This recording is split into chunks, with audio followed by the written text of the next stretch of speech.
Hello and welcome to my studio. In this video I'm going to show you how I made this image. Now this is lit with just two lights, but it's the way you use those lights which gives the image its unique look.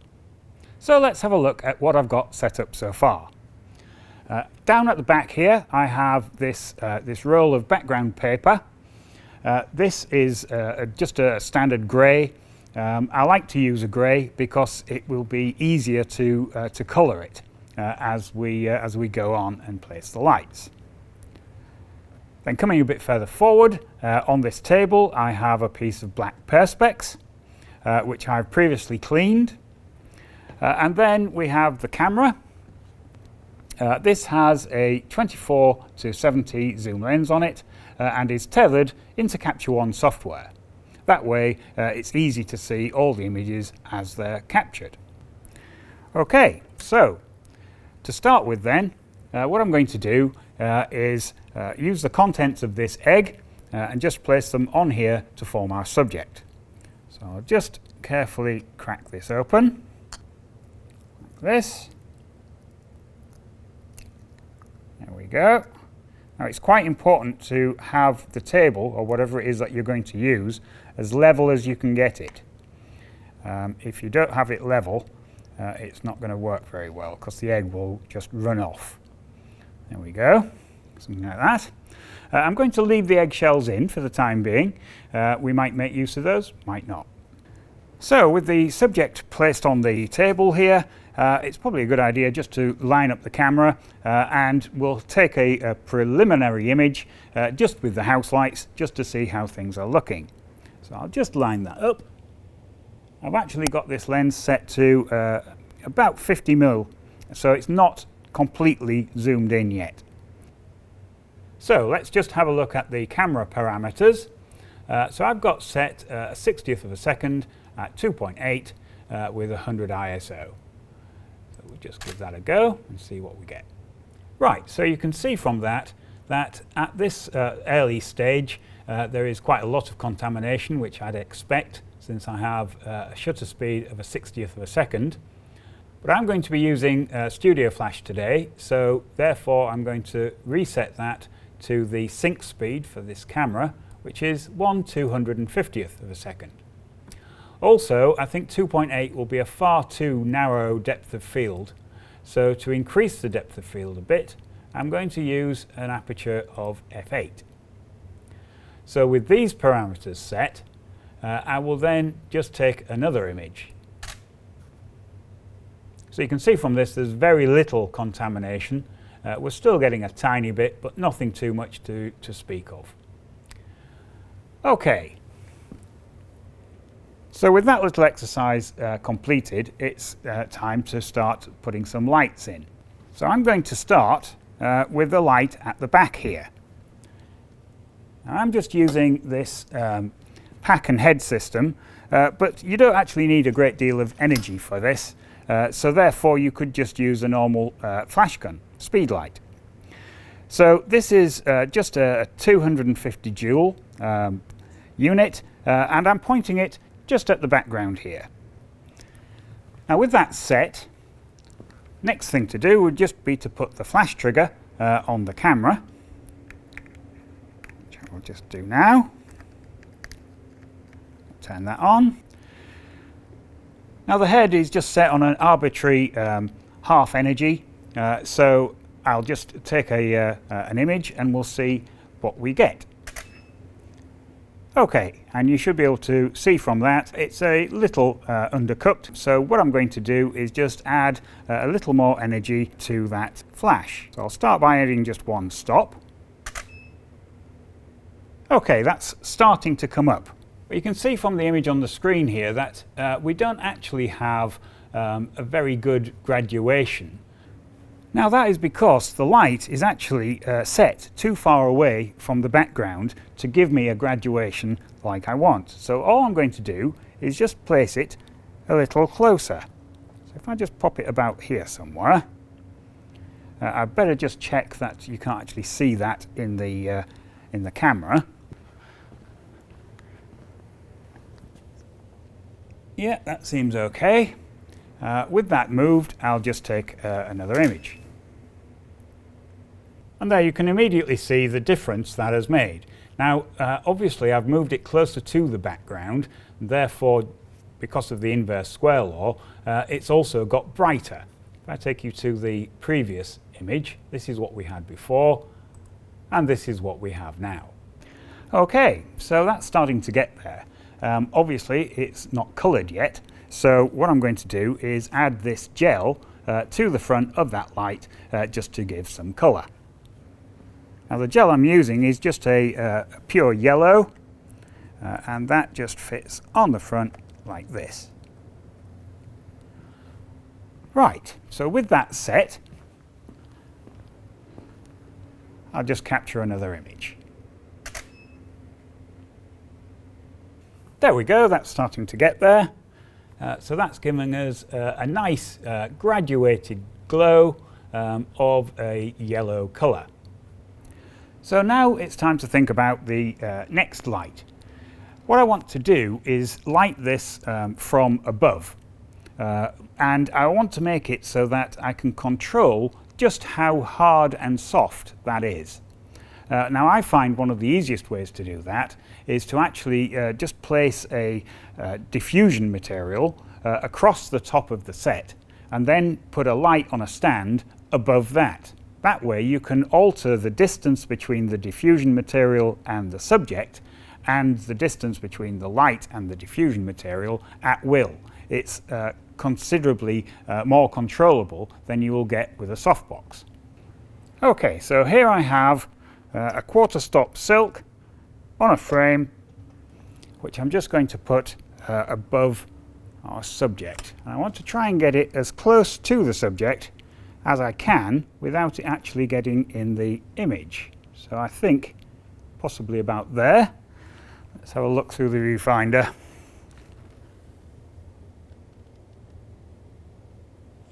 Yeah, I think that's just in at the far end, so I'm just going to tilt that slightly. There we go. Now if I just take that up ever so slightly, that should get it out of the image. There, it's just in at the very back. So we'll just give that another try. Yes, you can just make it out just in the corners at the back here. But for all intents and purposes, that's more or less in the right place. So the next thing to do would be just to set a light just above it. So here I have another head which is just attached to this boom arm, and I'll just place that around there somewhere. Now, as I said before, these aren't particularly powerful. I'm using studio flashes. You could use just a normal flash gun for this as well, as long as you've got some way to trigger it. Okay, so with that set, what I'm going to do now is just turn off the one at the back and turn on this one, and then we'll just capture a test image. Okay, so that's our test image. What I might do is just zoom in to have a little look around the image. I can see that the focus isn't in the right place, and the lighting needs adjusting a little bit, probably another stop or so. So we'll start by just setting the focus point, and I might just reframe the image slightly as well. So I'll just zoom in a bit, and we'll see if we can get the focus somewhere close, and just capture another frame. Okay, so again we'll just check the focus. That's looking better. It's quite sharp. As far as the actual exposure is concerned, I think it could possibly go up a bit further. Let's take it up by half a stop. There we go. Yep, I think this is now looking reasonable. Now this line that we've got across the background here is actually caused by the back of this diffuser. So basically the light is coming out of here, hitting this, causing a dark point at the back and a lighter point above it. So in order to stop that happening, I'm just going to put this reflector on the light just to act a bit like a spill kill. There we go. It'll also concentrate the light a little. So I might end up having to adjust the exposure. Let's just capture another one of those. Now you can see straight away, if I just flick between these two, that's what we had previously with the line on the background, and that's what we've got now. So that has improved it quite markedly. And you can just see the quality that we're getting from the light here. You end up with a highlight in the middle, but a really nice graduation coming away from that. So I think that's working quite well. Okay, so with that set, I'll turn on the light at the background again, and we'll fire them both together. There, that's starting to get there, I think. I think the colour of the light on the background isn't quite right. It needs to be altered, probably make it a little richer. What I'm going to do is add this CTO gel. It's a half-stop CTO, so it'll just warm it up a little. So we'll just add that to the light that's pointing at the background. So if I just take this holder off, pop that on there, like that, and that should have warmed it up. So we'll just capture another image and see what that looks like now. There, that's a bit better. I think it could do with a bit more energy, just to match the colours that we've got at the front. So I'm just going to add maybe half a stop to that.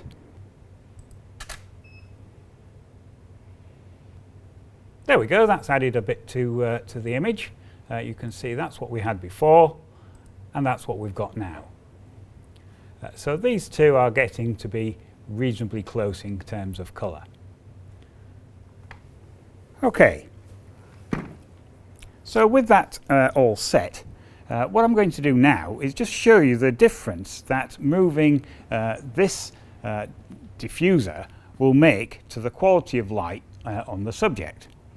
So what I'm going to do is move it from its basic closest position to just about as far away as I can get, which is going to be somewhere up here before it touches the light. Okay, so with that reset, I'll just grab an image. Okay, so you should be able to see the difference that we've got, especially in something highly reflective like this egg. If I go to the previous image, you can see that this is the graduation that we got from the diffuser and with the highlight in the middle. Now with the diffuser raised up very high, what happens is that the highlight tends to dominate. You still have the effect of the diffuser, which gives you this sort of glow around it, but you don't actually get the graduation across the surface. And this effect is basically infinitely variable between those two positions. So depending upon your subject and what you actually want to achieve, by adjusting the position of this diffuser, if I put it somewhere in the middle for instance, you will literally adjust the quality of light on the subject. So here in this image, for instance, you can see that the graduation is starting to come along. So that is giving quite a nice effect. That is just the idea that I want. So what I'm going to do is just pop a mark on that image, and with everything else set, what I'm going to do next is just increase the aperture by a couple of stops to give me what will become a mask which I can use in Photoshop. So I'm just going to take that up to f16, which will make the whole thing darker by 2 stops. There we go. Right, so with that done, the next thing to do would be to export those 2 images into Photoshop and do the final bit of post-production. So I've opened the 2 images in Photoshop. This is the one with the correct exposure, and this is the one which I made with 2 stops under. So the first thing I'm going to do is just make a stack of these 2 images. So just selecting this one, and select all, edit copy, go over to this one, and go edit paste. And what that has done is added this as a separate layer over the top of the correct exposure one. So that's correct, that's 2 stops down. So with this selected, what I can do now is just add a layer mask to that, and then just paint the mask to reveal the image that's underneath. So making sure that the foreground color is black, which you can do by just clicking on the default here, which will load the default black and white, and you want foreground to be black. So just then click on the little arrow and that will change the 2 over. We'll select a brush, and for this I want actually quite a large brush, something around here, but very soft. That should do. And just starting in the center, what I'm going to do is just bring the other image through like that. Are. What that will do is it will preserve the black in the corners here at the bottom and the rest of the image down here, which tends to hide the vast amount of dust which will collect on the black perspex surface. There we go. It's just a simple way of doing that. So with that completed, the next and final stage would be just to apply a crop to that. I'll pick a 16:9, fits the video very well. But I think the first thing I'll do is just click on the straighten icon and see if we can just straighten up this background. It seems to be a bit wibbly wobbly. There we go, that's a bit better. And I'll just recompose the image. Something like that. Bring the edge in slightly. I don't want to get rid of too much of that quite nice graduation that I've got in the background. So I think something like that, maybe a little higher. There we go. Yeah, that looks good. Click on there. And there we have it. So this is the final image. And you can see the quality of the light that we have, which is reflected in the top of this egg here. And yet we've still illuminated the shells quite nicely, and we have this nice glow in the background. Okay, so that is how I made that image. Now if you like watching these sort of things, do click on the other images as they appear, and don't forget to subscribe. Thank you very much for watching.